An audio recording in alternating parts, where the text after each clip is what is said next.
बिस्मिल्लाहिर्रहमानिर्रहीम। शुरू अल्लाह के नाम से जो बड़ा मेहरबान और राहत रहम वाला है। अस्सलाम वालेकुम सब स्टूडेंट्स को। आज हम नए चैप्टर की नए वीडियो से स्टार्ट करेंगे। बेसिकली मैंने जिस तरह पहले भी आपको बताया था कि मैं पूरे चैप्टर्स की वीडियो अपलोड नहीं करूँगा। मेरे इस चैनल पे आपको सिर्फ वही वीडियोस मिलेंगी जो क्लास 9 के अंदर सबसे इम्पोर्टेंट एक्सरसाइज है। मतलब मैं पूरे चैप्टर की वीडियो अपलोड नहीं करूँगा, सिर्फ जो इम्पोर्टेंट 3 एक्सरसाइज हैं। अगर आप जो वीक बच्चे हैं या जो एवरेज बच्चे हैं, अगर मेरी इन बनाई हुई एक्सरसाइज या वीडियोस को अगर आप सिर्फ इन्हीं को तैयार करें तो क्लास 9 में आप बहुत अच्छे नंबरों से पास हो सकते हैं। ना सिर्फ पास बल्कि बहुत अच्छे नंबर हासिल कर सकते हैं। तो जिस तरह पहले चैप्टर नंबर 7 अपलोड हो चुका है, चैप्टर नंबर 1.6 चैप्टर 1 की एक्सरसाइज 1.6 अपलोड हो चुकी, तो अब चैप्टर नंबर 9 की एक्सरसाइज 9.2 और 9.3 इंशाल्लाह अपलोड कर दी जाएगी। तो अगर आप इन वीडियोस को साथ साथ देखते रहें और सिर्फ इन्हीं को अगर तैयार करें तो आप बहुत ही अच्छे नंबरों से पास हो सकते हैं। तो हमारी कोशिश ये है, बाकी वीडियोस आपको बाकी यूट्यूब चैनल से भी मिल जाएंगी। तो इस यूट्यूब चैनल को बनाने का मकसद सिर्फ ये है कि बच्चों को वही मटेरियल दिया जाए जो उनके लिए ज़्यादा इम्पॉर्टेंट है। इंशाल्लाह आने वाले वक्त में हम बाकी एक्सरसाइज की वीडियो भी अपलोड करेंगे, लेकिन फ़िलहाल हर class 9, 10th, first year, second year के वो एक्सरसाइज हमारा टारगेट हैं जो कि इम्पॉर्टेंट हैं, जिनमें से लॉन्ग या शॉर्ट क्वेश्चन आते हैं। तो उसी सिलसिले में आज ये नई वीडियो है, एक्सरसाइज 9.2। एक्सरसाइज स्टार्ट करने से पहले कुछ चंद फार्मूले और चंद बेसिक चीज़ें हैं जो इस एक्सरसाइज में पूछी जाएंगी और वो आपको आना बहुत ज़रूरी है। तो first of all we will discuss what is the distance formula. As you know, distance जब भी आएगा दो जगह या दो पॉइंट्स के दरमियान फासले को हम डिस्टेंस कहते हैं। तो डिस्टेंस फार्मूला हम कैसे फाइंड करते हैं? अगर दो पॉइंट दिए में ए और बी, तो डिस्टेंस फार्मूला निकालने का मेथड होता है ए बी, और ये डिस्टेंस फार्मूले की हम साइन लगाते हैं। पॉइंट ऑलरेडी मैंने लिखे हुए, ये हम स्क्वायर रूट लगाते हैं और डिस्टेंस फार्मूले का फार्मूला है। अब यहाँ पे दो चीज़ें हैं, दो फार्मूले हैं, फार्मूला एक ही है, लिखने के दो तरीके हैं, इसलिए काइंडली आपने यहाँ पे कंफ्यूज नहीं होना। पहला तरीका ये है कि आप x पहले पॉइंट में से x का दूसरा पॉइंट माइनस करेंगे, x1 minus x2 whole square, plus y के पहले पॉइंट में से y का दूसरा पॉइंट माइनस करेंगे, y1 minus y2 whole square. ये प्लस फार्मूले के अंदर है। इसका दूसरा फार्मूला है ए बी, और ये डिस्टेंस फार्मूला का साइन है। ए बी डिस्टेंस वो क्या होगा, आप ये स्क्वायर रूट साइन लगाएंगे। अब x के सेकंड पॉइंट में से पहला पॉइंट माइनस करेंगे, तो आप जैसे भी लिखेंगे ये फार्मूला बिल्कुल ठीक है। तो यहाँ पे कंफ्यूज नहीं होना। और y2 माइनस y1 का स्क्वायर, मतलब ये हुआ कि आप पहले पॉइंट में से सेकंड पॉइंट माइनस करें या सेकंड पॉइंट में से पहला पॉइंट माइनस करें, आंसर बिल्कुल सेम रहेगा, कोई फ़र्क नहीं पड़ेगा। फिर नेक्स्ट है टाइप्स ऑफ ट्रायंगल। तो इस चैप्टर के अंदर तीन तरह के क्वेश्चन, तीन तरह की फोर टाइप्स की ट्रायंगल का जिक्र आएगा। सबसे पहली ट्रायंगल है इक्विलेटरल ट्रायंगल। तो इस ट्रायंगल का आपको पता है, ऐसी ट्रायंगल जिसमें ऑल साइड्स सेम, सब साइड्स का आंसर सेम हो। तो लेट्स सपोज ये एक ट्रायंगल है, तो ऑल साइड सेम्स का मतलब है जो आंसर इसका होगा वही इसका होगा और वही इसका होगा। ये तीन लाइनें जो स्मॉल लाइनें मैंने लगाई हैं, इनका मतलब है ये तीनों लाइनें सेम हैं। तो जब भी इक्विलेटरल ट्रायंगल का क्वेश्चन पूछेगा, उस क्वेश्चन में तीनों आंसर सेम आएंगे तो वो इक्विलेटरल ट्रायंगल होगी। आइसोसेलेस ट्रायंगल ऐसी ट्रायंगल जिसमें टू साइड्स सेम हो, टू साइड सेम। तो टू साइड सेम का मतलब है ऐसी ट्रायंगल जिसकी कोई से दो साइडें सेम हो।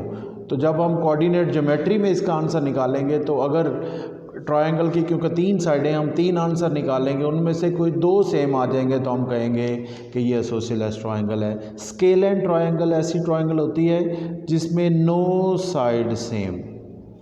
नो साइड सेम का मतलब है कि इसमें कोई भी साइड सेम, कोई भी साइड, किसी भी साइड का आंसर एक दूसरे से मैच नहीं करेगा, सारी साइडों की लेंथ डिफरेंट होगी। तो ये 9 साइड सेम है, कोई भी साइड सेम नहीं होगी। राइट एंगल ट्रायंगल सबसे इम्पॉर्टेंट है, यहाँ पे बच्चे थोड़ा ज़्यादा कंफ्यूज होते हैं। तो सबसे पहले मैं राइट एंगल ट्रायंगल बनाता हूँ। ये होती है जी right angle triangle. Right angle triangle ऐसी ट्रायंगल को कहते हैं जिसमें एक एंगल 90 डिग्री का होता है। तो 90 डिग्री के सामने जो साइड होती है ये बड़ी साइड होती है, इसको हाइपोटेन्यूज बोलते हैं। नीचे जो साइड होती है इसको बेस बोलते हैं, और ये वाली जो साइड होती है स्ट्रेट साइड या 90 वाले एंगल की, इसको परपेंडिकुलर बोलते हैं। तो हाइपोटेन्यूज का क्वेश्चन जब भी आएगा, राइट ट्रायंगल का क्वेश्चन जब भी आएगा, उसमें हम क्या करेंगे, ये अब पॉइंट आपने गौर से देखना है। उसमें हम ये करेंगे कि तीनों साइडों की लेंथ निकालेंगे। हम देखेंगे कि सबसे बड़ी साइड की लेंथ कौन सी है। तो फार्मूला बेसिकली पाइथागोरस थ्योरम हमारे पास ये होता है कि हाइपोटेन्यूज का स्क्वायर इक्वल होना चाहिए base square plus perpendicular side. तो हम क्या किया करेंगे कि सबसे बड़ी साइड की लेंथ उन तीनों में से देखा करेंगे किसका आंसर सबसे बड़ा है, उसका स्क्वायर लेंगे, इक्वल लगाएंगे, और दूसरी साइड पे जो बाकी 2 साइडें बची हैं उनका स्क्वायर लेके ऐड करेंगे। अगर दोनों साइडें सेम हुई तो हम कहेंगे कि ये राइट एंगल ट्रायंगल है। मैं आपको एक छोटी सी एग्जांपल देता हूँ। सपोज ए बी की साइड है, उसकी हमने लेंथ निकाली है 5, बी सी की लेंथ आई है 4, और सी ए, ये 3 साइडें होगी ट्रायंगल की, इसकी लेंथ आई है 3। अब हम देखेंगे कि इसमें से सबसे बड़ी लेंथ कौन सी है, 5। तो राइट एंगल ट्रायंगल प्रूव करने के लिए हम क्या करेंगे, 5 का स्क्वायर लेंगे, इक्वल डालेंगे, और बाकी जो 2 छोटी साइडें हैं उनका स्क्वायर लेंगे, 3 का स्क्वायर और 4 का स्क्वायर। तो आप देख सकते हैं कि 5 का स्क्वायर 25 होता है, और 3 का स्क्वायर 9, और 4 का स्क्वायर 16, 16 प्लस 9 भी 25 होता है। तो इस तरह अगर ये दोनों साइडें सेम आएंगी तो हम कहेंगे कि ये राइट एंगल ट्रायंगल है। This mean right angle triangle में आपको ये वाला फार्मूला प्रूव करना पड़ेगा। आई थिंक क्लियर हो गया ये point. Collinear point, collinear point के 2 नाम हैं, कोलिनियर पॉइंट भी कहते हैं और points at same line, same line के ऊपर पॉइंट, ये 2 नाम है। किसी भी तरीके से वो क्वेश्चन पूछ सकता है। तो कोलिनियर पॉइंट क्या होते हैं, कोलिनियर पॉइंट के क्वेश्चन भी हैं एक्सरसाइज के अंदर। तो सबसे पहले आपने अपने कंसेप्ट क्लियर करने हैं कि अगर वो पूछेगा तो हमने करना क्या है। तो ये वीडियो बेसिकली आपको एक इंट्रो दे रही है कि इस एक्सरसाइज में क्या होने जा रहा है। तो कोलिनियर पॉइंट्स में हम क्या करेंगे, 3 पॉइंट्स होंगे ए बी सी। तो उसमें ये होता है, मैं एक एग्जांपल दे के, ए बी सी अगर 3 पॉइंट हैं तो हम क्या करेंगे, ए बी की लेंथ निकालेंगे, बी सी की लेंथ निकालेंगे, और सी ए की लेंथ निकालेंगे। इसमें से सपोज ए बी की लेंथ 6 है, बी सी की लेंथ 2 है, और सी ए की लेंथ 4 है। तो कोलिनियर का फार्मूला ये है कि बिग साइड, इनमें से बिग साइड देखनी है। बिग साइड मतलब 6 इक्वल होना चाहिए सम ऑफ 2 स्मॉल साइड्स के, 2 + 4। अब यहाँ पे फिर बच्चे कंफ्यूज होते हैं कि ये और ये सेम है। तो बेटा यही दोनों में फ़र्क है। राइट एंगल ट्रायंगल में आपने बिग साइड का स्क्वायर लेना है और बाकी दोनों साइडों का भी स्क्वायर लेना है। कोलिनियर के अंदर स्क्वायर नहीं है, सिर्फ बिग साइड इक्वल होने चाहिए सम ऑफ 2 स्मॉल साइड के। तो ये देखिए 6 = 6 है। तो ये कोलिनियर और राइट एंगल में फ़र्क है। अब हम बात करते हैं रेक्टेंगल की। तो रेक्टेंगल क्या होती है, रेक्टेंगल ऐसी क्वाड्रिलेटरल जिसकी आमने सामने वाली साइडें सेम होती हैं और 90 का एंगल होता है यहाँ पे। और पैरेललोग्राम क्या होती है, सेम प्रॉपर्टी, आमने सामने ऐसी क्वाड्रिलेटरल जिसकी आमने सामने वाली साइडें सेम होती हैं लेकिन एंगल 90 नहीं होता। ये देखें ना, ये लाइनें थोड़ी सी टेढ़ी हैं। तो ये पैरेललोग्राम है, ये रेक्टेंगल है। अगर रेक्टेंगल का क्वेश्चन आएगा तो क्या करना है, सपोज ये ए बी सी और डी है। तो हम सबसे पहले तो ए बी और सी डी सेम होने चाहिए। ए बी और सी डी सेम होंगे, मैं इक्वल करके इधर लिख देता हूँ। बी सी और ए डी सेम होंगे, तो ये हमने सबसे पहले सेम करने हैं, इनके आंसर सेम होंगे। ये रेक्टेंगल की पहली शर्त है। अब दूसरा हमने काम क्या करना है, हमने ए सी मतलब ये एंगल भी 90 का है, ये भी प्रूव करना है। तो ए सी भी निकालना पड़ेगा हमें, ए सी हम अलग से निकालेंगे। अब ये ए सी, ये एक राइट एंगल ट्रायंगल बन गई। तो ये हाइपोटेन्यूज है, ये बेस है और ये पी है। तो इसमें ए सी का स्क्वायर इक्वल होना चाहिए ए बी का स्क्वायर प्लस बी सी का स्क्वायर। अगर इस फार्मूले में वैल्यू अगर हम जब पुट करेंगे और दोनों साइडें सेम आती हैं और इसका मतलब है ये राइट एंगल है और राइट एंगल होगा और ये दोनों कंडीशन भी सेटिस्फाई हैं, तो फिर हम कहेंगे कि ये रेक्टेंगल है। और पैरेललोग्राम सबसे आसान है। पैरेललोग्राम में ये वाली कंडीशन हमने नहीं करनी। पैरेललोग्राम में ए बी सी डी, तो पैरेललोग्राम में सिर्फ आमने सामने वाली साइडों का आंसर सेम करना है। मतलब ए बी इक्वल होना चाहिए सी डी के और बी सी इक्वल होना चाहिए ए डी के। अगर ये आ जाएगा तो वो कंडीशन पैरेललोग्राम की है। तो ये इस पूरे चैप्टर की एक समरी मैंने बयान कर दी। अब हम बढ़ते हैं एक्सरसाइज की तरफ और मैं आपको एक्सप्लेन करता हूँ। उम्मीद है आप इस चैप्टर को स्टार्ट करने से पहले अगर ये फार्मूले समझ लेंगे तो आपके लिए बहुत आसानी होगी। जी, अब हम एक्सरसाइज 9.2 क्वेश्चन नंबर 1 स्टार्ट करने लगे। अगर अभी जो मैंने इंट्रो दिया है आपने थोड़ा सा इसको जहन में रखना है तो इंशाल्लाह ये एक्सरसाइज बहुत आसान है। मैं अगर आपने जब भी एक्सरसाइज सॉल्व करनी है सबसे पहले आपने अपनी बुक्स अपने पास रखनी है, स्टेटमेंट वहाँ से पढ़नी है, फिर क्वेश्चन सॉल्व करते जाना है। मैं स्टेटमेंट पढ़ने लगा।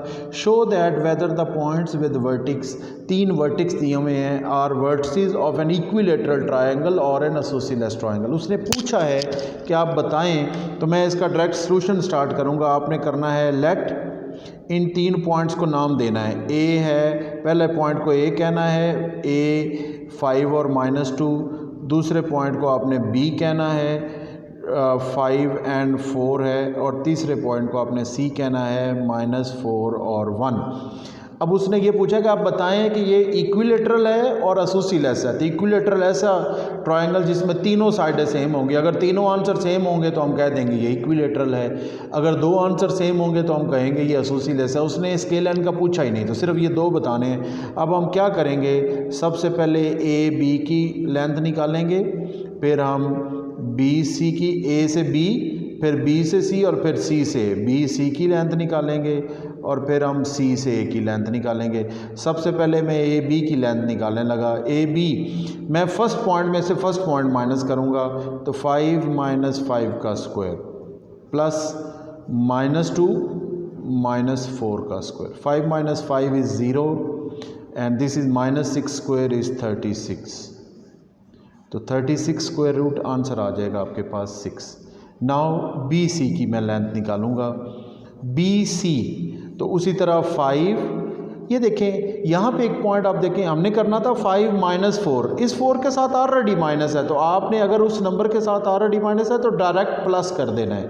तो ये हो जाएगा 5 + 4 square and 4 - 1 square. 5 + 4 is 9, that is 81 and 4 - 1 is 3, that is 9। तो 81 + 9 इज़ 90 स्क्वायर रूट। नाउ अब हम सी ए की लेंथ निकालेंगे। तो लेंथ ऑफ सी ए के लिए फिर हम स्क्वायर रूट लगा रहे हैं। ये ए और ये सी है, इन दोनों को हम सबट्रैक्ट करेंगे। तो सेम उसी तरह 5 - 4 के साथ है तो ये +4 हो जाएगा और -2 - 1 का स्क्वायर। ये 9 का स्क्वायर 81 और ये -3 का स्क्वायर 9। 81 + 9 ये भी 90 का स्क्वायर रूट। अब आप ज़रा चेक करें इसमें कितने आंसर सेम हैं। ये देखें ये 6 है, ये 90 और ये 90, मतलब 2 आंसर सेम हैं। और हमने पढ़ा हुआ है बी सी इक्वल है सी ए के। तो अगर 2 आंसर सेम हो तो ये फिर कौन सी ट्रायंगल है, ये आइसोसेलेस ट्रायंगल है, 2 साइडों वाली। वो हम पहले एक्सप्लेन कर रहे हैं। सो आपने यहाँ पे लिखना है this is an isosceles triangle, isosceles triangle. ये है हमारा क्वेश्चन नंबर 1। जी, ये हमारे पास क्वेश्चन नंबर 2 है। क्वेश्चन नंबर 2 की स्टेटमेंट में पढ़ता हूँ। शो दैट वेदर और not the points with vertices, ये 4 वर्टिक्स थे, मैंने पहले को लेट किया ए, दूसरे को बी, सी और D, are form a square और नॉट। तो ये क्या स्क्वायर बनाते हैं या नहीं। तो 4 पॉइंट्स हैं। स्क्वायर आपको पता है ऐसी क्वाड्रिलेटरल को कहते हैं जिसकी चारों साइडें सेम हों। तो 4 हैं, तो आप कोई सा भी एक जर्नल सी डायग्राम बना लें, क्वाड्रिलेटरल कोई भी बना लें, ये आपको आसानी देगी कि हमने काम क्या करना है। इसको ए कह दें, इसको बी कह दें, इधर सी और इधर डी। अब आपको पता चलेगा कि हमने कहा पहले हमने ए से बी डिस्टेंस निकालना है, ये ऐसे, तरतीब से चलते जाएं। पहले ए से बी डिस्टेंस निकालना है, फिर बी से सी जाना है, फिर बी से सी डिस्टेंस निकालना है, फिर सी से डी डिस्टेंस निकालना है और फिर डी से ए डिस्टेंस निकालना है। एंड पे हम डी से ए डिस्टेंस निकालेंगे। अब मैं ए बी डिस्टेंस निकालने लगा। ये ऊपर हमारे पास पॉइंट ए बी लिखे हुए। आप पहले पॉइंट में से पहला पॉइंट माइनस, तो -1 - 5 का स्क्वायर प्लस 1 - 4 का स्क्वायर। तो ये यहाँ पे आप कैलकुलेटर का इस्तेमाल भी कर सकते हैं। तो जब भी ये माइनस होंगे तो आपने ब्रैकेट लगा के स्क्वायर लेना है। -6 का स्क्वायर 36 एंड 1 - 4 -3 का स्क्वायर 9 एंड 36 + 9 इज़ 45 अंडर। तो इसको ओपन करने की ज़रूरत नहीं है।